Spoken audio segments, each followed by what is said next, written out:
The environment clean. Excellent. Plain and simple. Do you find it's an effort? Not really. Not if you put your thought into it before and you are, for instance, all the things that these bottle depot take. I keep my little cans, tuna cans, corned beef, juice cans, that sort of thing. Any bottle, any plastic bottle that comes out, I actually store them into, you know, the barrels you ship things in. So I keep them in my garage and I have them up high so that there's no opportunity for vermin to get in. And I wash everything before I put it. So as soon as they become full, I then sort them and take them down to Bees.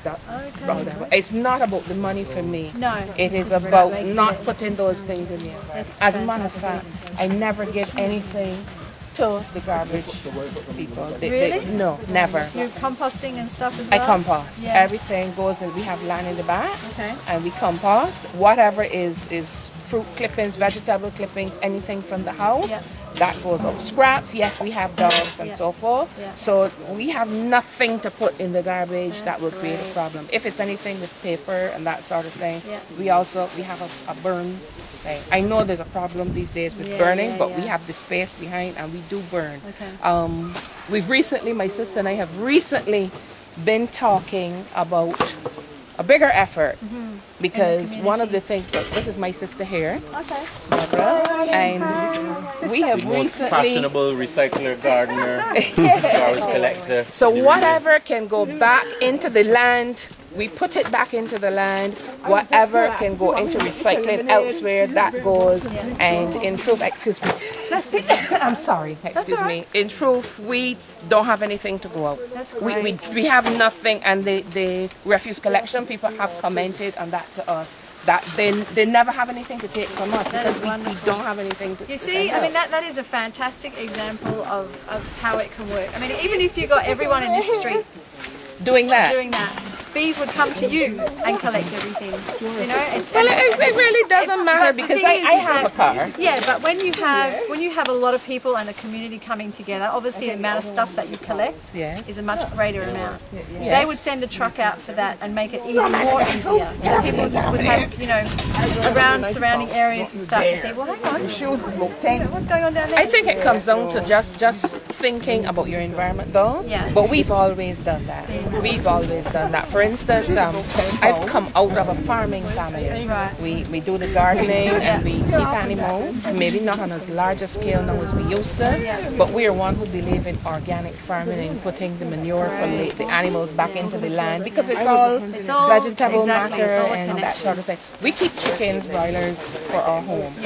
And we bring, when I was in corporate enterprise, the shredding, rather than just put it for it to go out, I would bring it home and put it in the chicken pen. So it took up the waste from the chicken and then we just put it in the land, and obviously it makes mulch for the soil. And like now I've gone into doing coconut fiber. We've started to gather the seaweed from the beach because seaweed is also very good. Exactly. So people paid lots of money for a little bottle of seaweed, you know, fertilizer. You do? Yeah, you have to well, pay if you went to the back of our home right now, we have some there just crumbling, breaking down, and then we just mix it into the soil, the seaweed, and we've also started with the grass clippings from around the house when we mow the lawn and so forth. Gee, you're a fantastic example of how it's supposed to be. I showed Andrew this morning my tire right there on the wall with the herbs going on and so forth. What else you had there? The thyme and sweet marjoram, and I've got some tomatoes in and some okras. Yes, so we have a video that we're doing, and I would like it if we're recording this now, but in terms of the quality and so on, I'm not sure how it will work, but if we can, I'd like to send them, if they have a chance in the next couple of days, to come and talk to you, because I think you would be. Well, we've got the land that spreads. Look like. Yes, we've got the land that spreads at the back, and it's full of fruit trees and so forth. But on top of that, which is why I'm making the thing, because the intention is, I think we drink too many area to drink. I'm not knocking the firms who make them because that's employment for somebody. But for us, we like the natural stuff, and that's why I've done. So my thoughts are work with what's in season. All those sour sops that I have, what's not been used already. They came off our tree. Yes. But what I do with them is as soon as they're ripe, we pick them and we skin them, bag them, and I freeze them. Yeah. So then I just bring them out and use them when I want them. And you can do the same thing with mango pulp, golden apple pulp, whatever. You just use it and you do what the old people used to do, eat in season. That way everything is in moderation and you never